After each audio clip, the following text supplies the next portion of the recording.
pleasure to have Leandro Martinez from the Institute of Chemistry, and he's going to talk about concurrent value optimization methods in molecular modeling. Thank you very much for that. So, I also work with molecular dynamic simulations as Jim and Munir, and this is actually my specialty, but since the audience was a little bit more diversified, I decided to talk about some project that we have that involves molecular modeling as well, and also some techniques that some ways to see some molecular modeling problems that may be of broader applicability. So maybe this is interesting for someone that's not actually working in molecular modeling.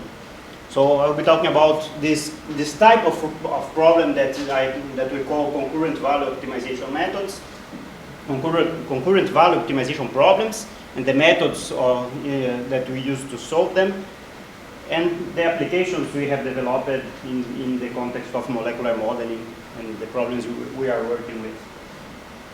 Concurrent value optimization is a problem that is defined in the following way. Suppose that we have multiple functions that assume different values in the same domain.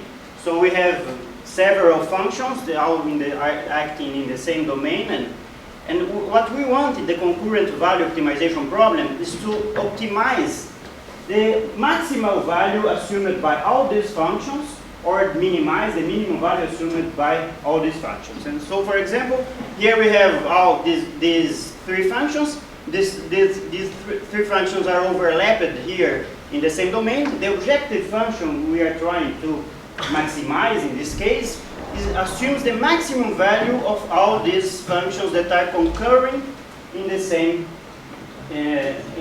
domain. So the goal of the concurrent value optimization problem is to maximize the maximum value of a set of functions that are defined in the same space. The interesting thing about the interesting thing about thinking of problems in this way is that the objective function is clearly non-smooth. When we have crossings, for example, of two functions in the same point, these functions, the orange functions are concurring, and we have here a crossing between two of the orange functions. The objective function that we are trying to maximize, which is the maximum of all the functions, is non-smooth in the points of the crossing, in spite of the fact that the functions, the orange functions themselves, are smooth. However, this kind of non-smoothness of the objective function is a benign kind of non-smoothness. What does that mean? That means that suppose that we are in this point of the domain, and we are exactly in the point of where two orange functions are crossing with each other, and we want to move in our optimization procedure in such a way to obtain a direction that maximizes the value of the function. So in spite of we in principle should not have derivative information in this point because the objective function is non-smooth, but nevertheless we can choose any of the concurrent derivatives or the concurrent gradients of the competing functions at this point. And any of these concurrent gradients will give us a direction of increase of the objective function. Therefore, while the objective function is non-smooth, we can apply every kind of smooth optimization method to the solution of this non-smooth optimization problem. And there is a lot of smooth optimization problem methods that are very, very, very well established, with convergence theories and so on. So we can use a lot of powerful computational methodologies, powerful optimization methods to maximize or to minimize a function which is non-smooth in principle, but that can be treated by smooth methods. So how this behaves in practice? So when we want to maximize when we want to optimize a function that can be treated as a concurrent value function, we have two steps. First, suppose that we have that we are in this point of the domain. So we need to recognize which is the concurrent function that is assuming the actual value of the objective function at that point of the domain. So we need to recognize at this point of the domain which is the function that is concurring with the other functions that assumes the maximum value. So once we identify which is the function that assumes the maximum value at this point of the domain, we can apply a smooth optimization algorithm, conjugate gradients or anything else, to maximize the value of this concurrent function. So applying a smooth optimization algorithm will lead us to increase the value of the function we are maximizing, of the concurrent function we are maximizing, and for example go to this point of the domain. Now we are in a new point of the domain, and we have to know how to, in this new point of the domain, obtain again which is the concurrent function that is maximizing, which is the maximizer of, which is the concurrent function that assumes the maximum value at this new point of the domain. And if we know how to do that, we can now move from this concurrent function to the other concurrent function and apply again the smooth optimization algorithm to obtain the maximizer of the actual objective function. So if we are trying to maximize this, if we know how to apply these two steps in some given problem, if we know how to, given a point of the domain, recognize which is the concurrent function that maximizes the function value, that defines the function value, which is the maximum of all concurrent functions at that point, and we know how to apply a smooth optimization procedure to this concurrent function, we have a well-defined method to maximize a function which is non-smooth in principle, but can be optimized with this iterative procedure. So one of the problems is how can we recognize which is the function which is the function that's concurring at each point of the domain that assumes the maximum value. So therefore we have to recognize which is the function that actually is taking us to the objective function that we are trying to maximize. And this is problem dependent. Of course, there are some problems that can be well defined in terms of concurrent value optimization problems, that are other problems that not. But the thing is that many interesting molecular modeling problems can be treated within the concurrent value optimization framework. I have changed the name for it. So the three examples of problems that can be treated within this framework that I'm going to mention here are: first, general protein structural alignments and the analysis of fluctuations in molecular dynamics trajectories. This is a problem that can be interpreted as a concurrent value optimization problem, and the techniques are quite nice. Another problem that I will be speaking a little bit are linear interaction energy models for the determination of free energies using crude models. And finally, the thing we are working now is structure determination using partially wrong or ambiguous distance restraint data. All these problems, which are molecular modeling problems, can be interpreted as concurrent value optimization problems, and this leads to the definition of well-defined algorithms for the optimization of these functions. First, we are going to talk the general protein alignment problem. So the protein alignment problem depends on two steps. First, we need to find out which are the atoms of one structure that correspond to the atoms of this second structure. So for example, here I have defined that this is the correspondence between the atoms of the two structures. And if I know, I have defined which is the correspondence between the atom of the atoms between the two, which is the correspondence between the atoms of the two structures, I have now to move one of the structures in order to improve the superposition of these atoms.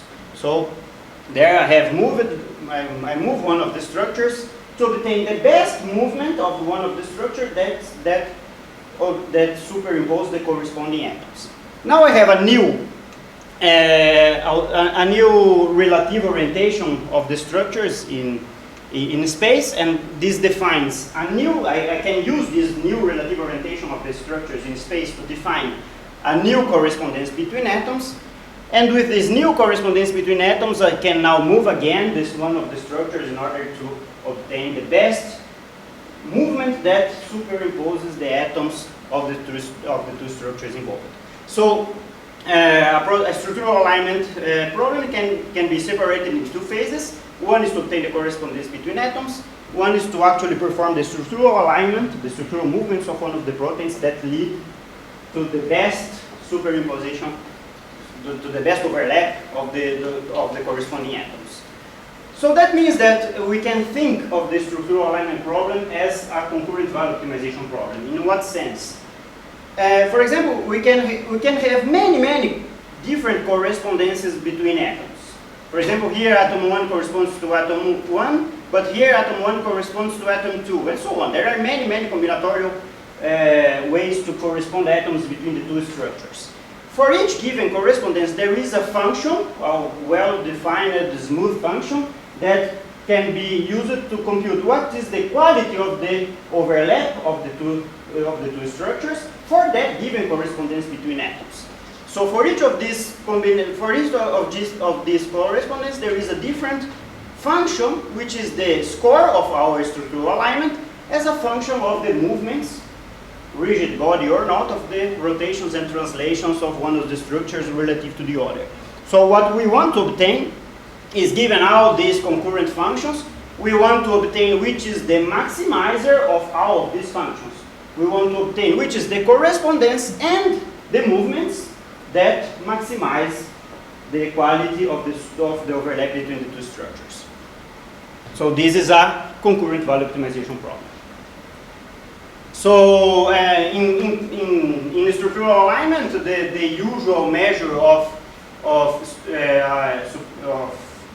overlap quality that we use is the root mean square deviation. The root mean square deviation is not by itself a good measure of structural superposition in general structural alignment, because if the number of corresponding atoms is very small, the root mean square deviation will be very low.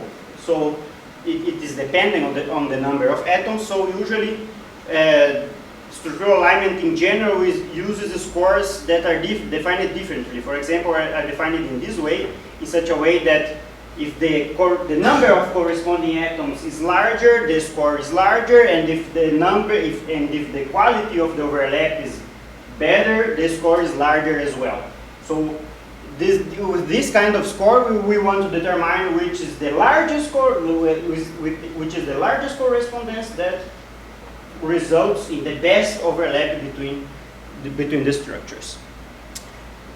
Finding which correspondence of the atoms is the best correspondence for a given orientation of the two structures is a problem that is actually solved, at least for sequential alignments, which is in most cases the case of protein alignment. In protein alignment, we want a sequential alignment in general, in the sense that if atom 1 corresponds to atom 3 of the other structure, we do not want that atom 2 or atom 10 corresponds to atom 1 of the first structure, because the proteins are sequential, are chains of amino acids. So in general, the alignment of two structures is a sequential alignment in terms of the sequence of the structure. So for sequential alignments, there is a solution to obtaining the best correspondence between atoms given an orientation of the structures in space, which can be obtained using dynamic programming. This is a very important classical result of 1977. So in practice, that means that for structural alignment, we know how to, given the orientation of the two structures in space, how to obtain the best correspondence between atoms that maximizes the score for that given orientation of the two structures in space. Once that we have this method to obtain which is the function, which is the concurrent function which is maximizing at that point of the domain, that means which is the concurrent function that for that relative orientation of the structures, which is the correspondence that maximizes the score, we have the correspondence, and we need now to apply a smooth optimization method to maximize that specific function for that correspondence of the movements of the proteins to maximize the score for the given correspondence. So Using dynamic programming, we find the best bijection of that maximizes the score of the structural alignment for the present position of the proteins.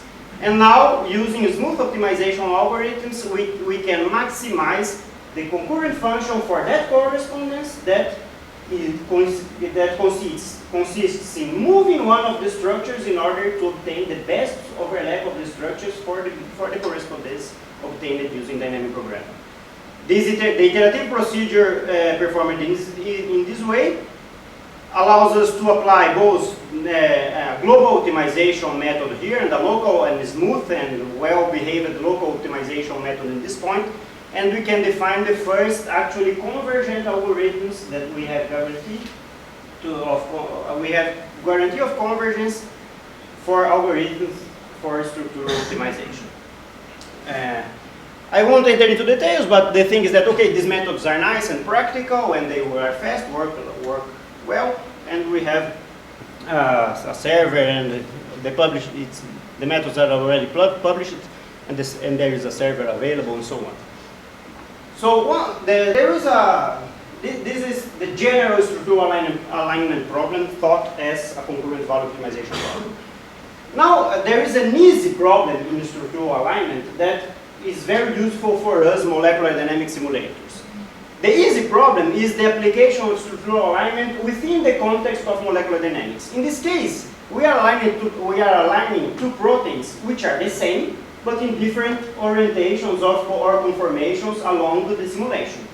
So it's quite easy to obtain the assignment of the atoms of one structure to the atoms of the other structure, because since the atoms are the same, we do not want any assignment of atoms for which atom 1 does not correspond to atom 1 of the other structure.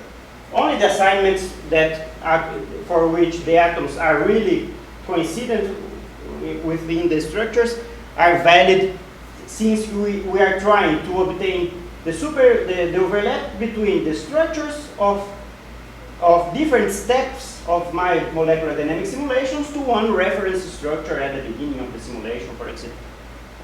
So here what we want to do is to obtain a correspondence between atoms, which is much easier because we don't have to deal with the combinatorial problem here of all assignments that are possible, and we want to minimize the root mean square deviation, which is the usual measure that we use for structural fluctuations in molecular dynamics.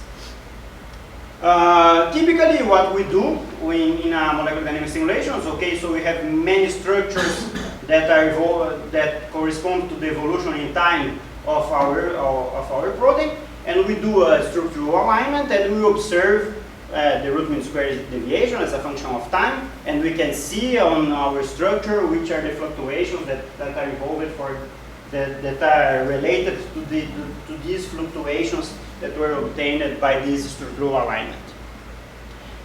Usually what we do is to align all atoms using a rigid body overlap strategy at each to align the structure at each point of the simulation to the initial structure of the simulation, for example. Now we are using the concurrent value optimization approach to align, which is quite easy in this case. So given a relative orientation of the two structures, that is the structure at one point of the at one time of the simulation, and the reference structure, which may be the initial structure in the simulation.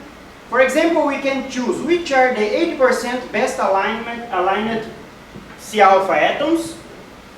How do we do that? So we have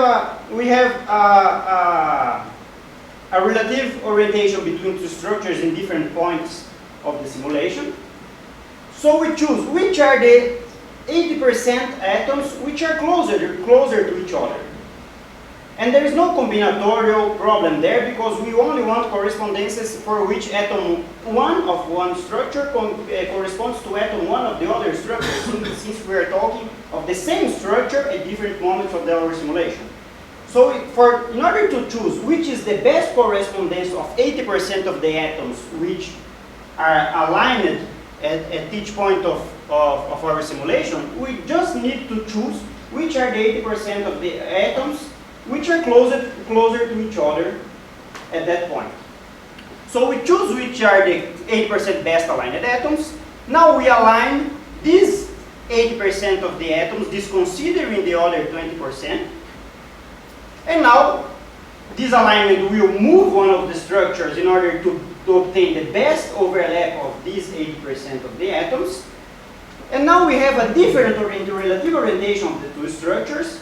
With this new relative orientation of the two structures, we can compute again the root mean squared deviation of each atom and obtain a new set of 80% of best aligned atoms. And by applying this procedure iteratively, we will arrive to a moment where this iterative procedure will converge in the sense that we will obtain which is the best 80% atoms with the best relative movement of the two structures. So we are getting at the same time which is the alignment that provides to us the best subset of 80% of the atoms with the best movement, with the best overlap of the two structures for that subset of 80% of the atoms. So this is a well-defined method, which is a concurrent value optimization problem in the same sense. So it's the same thing. So here we have multiple assignments. Now the assignment consists only in finding for each pair of structures. That means one structure from one step of the simulation relative to the reference structure is we need to identify which is the subset of atoms which are closer to each other. And so there are many possible correspondences there. So this is a concurrent value optimization problem. Instead of trying to maximize the score, here we are explicitly trying to minimize the root mean square deviation. Given the correspondence, to minimize the root mean square deviation is easy because that is a rigid body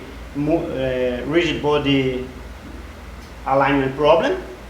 So we are doing the same thing as before, but now this is finding the 80% closest atoms. This is performing a rigid body alignment. This is again finding for this new orientation of the structures the 80% of the atoms that are closer to each other. And this is again performing a rigid body alignment to minimize the root mean square deviation. In practice, what we obtain, for example, this is the analysis of the mobility of this protein, the conventional analysis in which we compute the root mean square deviations as a function of time for all carbonyl C alpha atoms of the protein, for example. This is a typical result. Now we have performed the same alignment using this strategy, but the same alignment is performed now using computing which is the best superposition that obtains the best alignment for a subset of the atoms. So this is the best superposition for 70% in this case of the atoms of the protein, and this is the root mean square deviation for the superposition performed using this subset. And we can see that there is a 70% subset of the atoms that fluctuate much less than the whole structure. Of course, this must be accompanied by the fluctuations of the 30% of the atoms which are more flexible, which were excluded from my alignment strategy. So I obtain at the same time which are the fluctuations of the least mobile atoms and which are the fluctuation of the high mobility atoms which were obtained using a superposition method that is suited to find out which are the subset of least mobile atoms. So this is the overlap of the structures of the simulation using a conventional alignment strategy. This is the superposition of the structures using this strategy. So we can see here that we can clearly recognize that there is a subset of the structure which is much more preserved, and the movements of the mobile parts of the structures are highlighted in this sense because because the alignment was performed in such a way to obtain the best alignment for this subset of the atoms, leaving this part without alignment. So this can be very useful for the interpretation of molecular dynamic simulation. Over here, we have developed a software for doing this in molecular dynamic simulation, which we call MD Local Fit, and this strategy applied in molecular dynamic simulations is published now at PLOS ONE. So you can get the software there. Now a second problem that we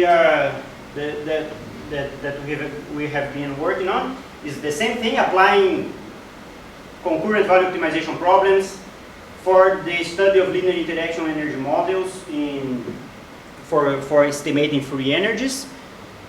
This is the problem. Actually, we wanted to know how mutations affect the stability of proteins.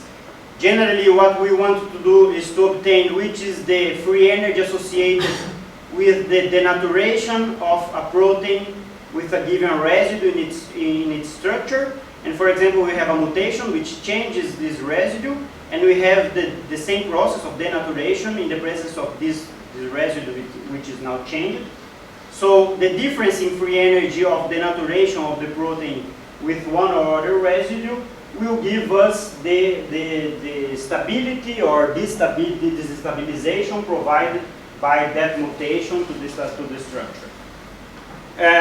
What we do in practice, we never do simulations. We generally don't do simulations of protein denaturation, but we can do simulations in which we can compute the free energy of mutating the residue in the native structure using free energy techniques, free energy perturbation in particular, and we can do models of the free energy of perturbation or free energy of mutation of the residue in unfolded models of the protein. And we can complete this thermodynamic cycle by computing which is the changing free energy of mutating this residue in the unfolded protein relative to the changing free energy in mutating the residue in the folded protein, and then we can obtain the relative stability of the protein with and without the mutation in different states. Free energy calculations are very hard, to converge, particularly for large proteins and so on. So we wanted to do an approximate strategy. So instead of doing free energy calculations, we are using an approximate model in which, for example, we are going to compute simply, instead of computing free energy, we are computing potential energy parameters alone, electrostatic and van der Waals parameters for this residue in the folded protein, for this residue in the folded protein, for this residue in the unfolded structure, and for this residue in the unfolded structure. Using only these potential energy parameters, we are going to try to fit a linear or nonlinear model to predict the free energies only from potential energy parameters, which can work or may not work, we don't know. So we are going to ask if this works. We are trying to do this in the high throughput strategy. So we are trying to study all possible mutations that this protein may undergo. In order, we are thinking the problem of designing mutations to increase the stability of a protein. So if we have, for example, a 300 residue protein, we have to perform one simulation of the native protein to obtain the potential energies of this state. We have to perform 6,000 simulations of mutant structures for simulating all the possible mutations that each residue of the protein can undergo. And we have to perform 12,000 simulations of small peptides which are representative of unfolded states of the protein for one or other residue in that sequence. So in the high throughput sense, we need to perform something like 20,000 simulations, which will be very short, and we will use only these very short simulations to compute electrostatic and van der Waals interactions of each of the residues in order to try to fit a linear model to experimental data and obtain a model that will then predict free energies using only these simplified simulations. So if we try to do that, the results are bad. So in the sense that we have tried to fit this linear model trying to predict free energies, experimental free energies, we have fitted experimental free energies to estimated free energies and obtained almost no correlation, and the standard deviation of 5 kK per mole. That means that we are not being able to predict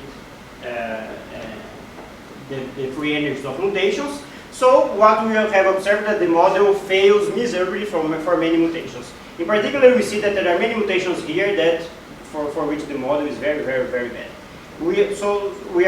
The first impression is that a simple potential energy approach will be not enough to predict the mutation of free energies. However, we'll be thinking of this problem in terms of concurrent value optimization.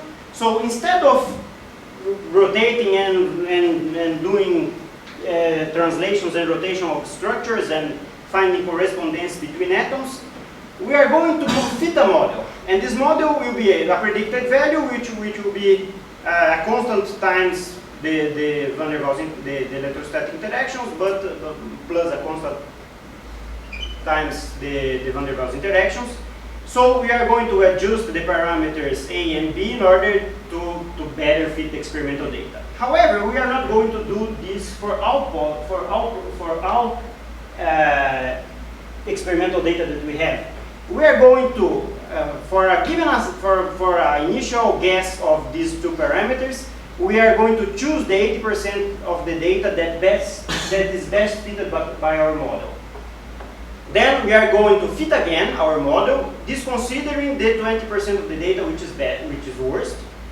Then we are going to compute for this new model fitting, we are going to recompute which is the subset of the data which is best fitted by the model, and then recompute and again choose the 80% of the 80% best data, fit again, disconsidering the other 20% and so on. So we are doing the same kind of thing we have done for protein for structural alignment in another context. So this is a convergent value optimization problem in the same sense, and the results are that if we fit 100% of the data, we get that almost no correlation. And if we choose to fit 80% of the data, now the data is correlated with the experimental data, and we have eliminated, these are the void balls here. This data was not considered automatically by the linear fitting procedure, by the convergent value optimization fitting procedure. So this data was eliminated from the convergent value optimization procedure, and the data that remains being fitted by the data is now much better correlated with the experimental data. And now we go to 60% and it improves a little bit. Now we have, if we consider it that 100% of the data, we had almost 5% kilocalorie per mole error in our estimates of the free energies of mutations. However, eliminating 20% of the data, we go down to less than 1 kilocalorie per mole in the estimates of the free energies. So we can say that the model is not, our model is not really bad. However, it's very bad for a small fraction of the data. If we eliminate that fraction of the data from our estimates, we can predict with a 8% chance, we can predict a mutation of free energy with less than 1 kilocalorie per mole accuracy. So this can be used to do protein engineering, for example. And you can try. You miss 20% of the 20% of your guesses. You'll be probably totally wrong. However, this is much better than trying to guess without any clue which are the mutations that will improve the stability of the protein. Finally, the third problem that we are dealing with, which also can be thought in terms of concurrent value optimization problems, is the structure determination using partially wrong or ambiguous distance restraint data. What that means? We have experimental techniques that provide us information about distance between atoms in our proteins. For example, nuclear magnetic resonance experiments or chemical cross-linking experiments are methods that, in one way or the other, provide us distance between atoms of our structure, which can be used to, in principle, obtain which is the three-dimensional model of that structure. However, with both methods, particularly with chemical cross-linking, but also with nuclear magnetic resonance, The experimental data is usually very incomplete and very inaccurate. In particular, there are in both cases many distance restraints that might be wrong, or distance restraints that are correct, but that we don't know exactly within each atoms of the structure this distance must apply. Because the experimental data recognizes that there are two atoms of some chemical nature that are distant to each other at about 5 angstroms. However, there are many atoms in the same structure, particularly if the structures go larger, that are very similar from the chemical point of view. So you can recognize that there is a pair of atoms that are close to each other for a given distance, but it's very hard to know which is that pair of atoms in the structure, because there are many possible assignments for that distance in your experimental data. So we have distance that between atoms of the same chemical nature, but not distance between specific atoms. So here we have also an assignment problem, which are the distance restraints that correspond to each atoms in the structures. So there is an assignment problem associated with interpreting the experimental data. So here is the experiment. From the experiment, the experiment implies different distance matrices, which overlap in some parts and are not overlapping in other parts. So different distance matrices may be obtained from the same experimental data. So for each of these distance matrices, there is a problem that consists in obtaining the structure, which is what? Is minimizing the energy of the structure subject to these penalties obtained, these constraint penalties obtained, which are defined by the distance data of the problem, but defined by the distance matrix of that problem. However, since our different distance matrix, we need to at the same time minimize the energy and find out which is the distance matrix that actually applies to our protein structure. So there is an assignment problem associated with a minimization problem of the energy of the structure. So here is the same thing. We have to obtain the assignment. There are, for each given set of constraints obtained from the experimental data, there is a function which is the energy satisfying, which is the energy as a function of the conformations of the structure that's satisfying that set of constraints. There is a different function for the same energy satisfying another set of constraints. So we have to obtain the minimum energy that we have to obtain at the same time the minimum energy and the set of constraints that have to be satisfied at each point of the domain. So this is another, again, a kind of problem that can be interpreted as a concurrent value optimization problem. Now, this smooth optimization step is to minimize the energy subject to a set of constraints. So this is a smooth optimization method being applied to the energy of the structure. And here we have given a structure in our process of structure modeling, structure optimization. You have to obtain which is the set of constraints which is best satisfied for this structure. So this defines again an iterative procedure for obtaining the set of constraints and the energy of the best structure at the same time. With this approach, this is an ongoing work. We have now obtained the first results, but I could not put them in this slide yet. We have an automatic recognition of the subset of structures which can be satisfied by the automatic recognition of the subset of constraints that can be satisfied by each structure, and we have defined a practical algorithm that can at the same time recognize the structure and the constraints that have to be assigned for that experimental data. The problem here is that the number of local minimizers is huge, so we have to we have to apply global optimization strategies on top of this optimization method. And also we might want many of those local minimizers because those many local minimizers may represent the classical fluctuations of the structure in some cases. So the message, what's that? Okay, the same. So the same thing that I already mentioned.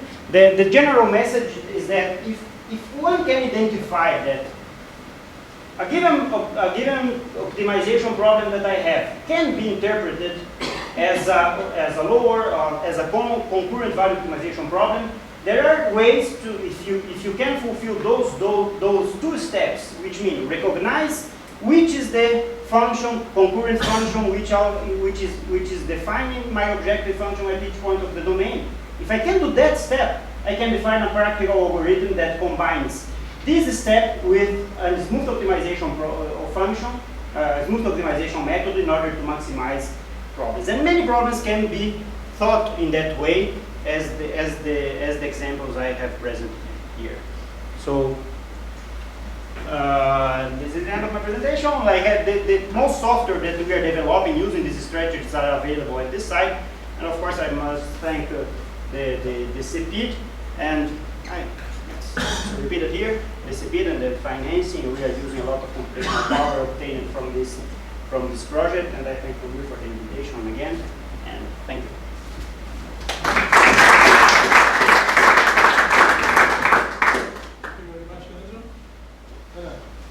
Questions? Yeah. So when you're doing the structural optimization, I was curious about the choice of 80%, 20%, and this. Yeah. How sensitive are the results? I mean, if you take 6 at some point. Yeah, of course. The ideal case is that we do that automatically as well, but you can change that threshold as you want. The ideal case would be that your model fits very badly for 69% of the data, and then when you eliminate that, the next 1%, the model is very good. That would be the ideal case. So you would see a fitting that would be very bad, very bad, very bad, and then a jump for a very good fitting of the rest of the data. So this is the ideal recognition of which is the subset of atoms or subset of data that's being fitted by the model you are proposing. Of course, in practice, you can get different levels of smoothness of this jump, but you can check that if that occurs. You know, in particular, if the situation is very bad, there is no jump at all. That means that your model, you are just increasing the noise of the data at every data that you are adding in the model. Is this this method of talking about the structure fitting? Is this a global optimization? I mean, does it matter where you start, for example? It does matter. It does matter. Okay. Yeah. You can, for example, of course, I have drawn examples in which everything goes well, but we can, for example, if we started from this point and we are trying to minimize the root mean square deviation, the best structure the best correspondence would get us to this point, and then the rigid body movements will lead us to this local minimizer. And in that case, the algorithm will stop because it recognizes that you are already in a minimizer. So if you want actually the global optimization procedure, you have to couple this method with a global optimization strategy. But this is well defined for the local optimization point of view. Right, so again, thinking about it practically, I mean, it looks really interesting from a practical point of view, and I'm very interested in it. But if you apply it to a molecular dynamics trajectory, well, I mean, you just kind of assume that if you start at the beginning and work your way to the end, you'll be okay, or do you experiment practically? You can actually experiment. Our implementation of for the superimposition of structures in the molecular dynamics simulation, our implementation tries 1,000 different initial orientation of the structures. What that defines, for each given orientation, you have a different assignment of the atoms to start with. So for that given assignment, that defines a movement, and that defines a new assignment, another movement until convergence. So given the first assignment, you can go to one or other local minimizer. So the implementation we have tries 1,000 different initial assignments, but this is very fast. It takes nothing. The algorithm is very fast in this case. That might be a problem for a different problem, but in the case of structural alignment, this is not really a problem because the iterative procedure is very fast, so you can do 1,000 tries in less than a second. More questions? I have one more. On this mutation free energy stabilization example is really nice. I was wondering, so you made the comment that you find this set of mutations for which it works, and then you have a set when it doesn't work. Yeah. How do we learn from the failures? Because if you want to take a concept like this and do protein engineering, the failures are, in some sense, as important as the success, right? Yeah, exactly. Yeah. Actually, we could look, for example, in this case, this is the reason why I didn't publish these results yet. There is, in this case, when we look to this, the structures, the mutations which were eliminated from the fitting, mostly are mutations which involve very strong electrostatic interactions. Okay. So we can learn from them. So my model, the way I'm trying to fit my model is being very bad for very strong electrostatic interactions. So I could avoid that kind of thing. But that changes depending on how I define the model I'm fitting. Yeah. I am simply defining a very simple crude model here. I could change the variables here in order to fit better some other subset of the data. That depends on the model I'm trying to fit to the experimental data. So yes, this is an important part of in understanding how this goes in terms of the molecular nature is an important part of understanding this relation. And perhaps one way of improving this would be to consider some explicit role of water for the part that is denatured, for instance. We do that. Actually, not just in terms of the interactions, but maybe binding. Entropic contributions, for instance, when you have strongly. Yeah, we are computing the average potential interaction energy of this residue, of each residue with the whole environment. So in some way, there is an average there for a very short simulation time. We could maybe introduce some entropic effect in the sense you're talking using the implicit solvent. That would be more explicitly. But what we're doing now is simply performing a very short simulation in which we are computing the potential energy parameters from that simulation. But we could add other kind of parameters in that would define a different model to do. May I ask one question? If nobody has one question, I have one question. I'm missing an important point, I guess, which did not make the connections here. In the last applications, your concurrent functions, they are of a different nature. You have energy in one side and you have RMS data on the other side. So no, here, this last one. No, we are trying to minimize. Yeah, we are trying to minimize the energy, and at the same time know if that the structure we are obtaining is fulfilling a subset of the constraints that we're obtaining from the experimental data. There is no structural alignment there anymore. What we do is to add the constraint penalty to the objective function, an energy term that is defined by the constraints that we are trying to fulfill. And which are the constraints that are being added to this energy are chosen, the subset is chosen using the convergent, the concurrent function. Okay, so the images, not the domains, the images of the concurrent functions, they have to belong to the same class of quantities. Yes. Any other further questions? Or just a quick follow-up on the NMR one. I mean, classically, most NMR spectroscopists, they just say, well, I'll get a family of models, each of which within it satisfies a certain percentage of the constraints. So can you apply that kind of thinking to this? Yeah, exactly. This is one of the problems we are trying to deal with. However, in the specific context of NMR, this is somewhat solved. I mean, they have strategies to deal with that kind of ambiguity of of the distance restraints.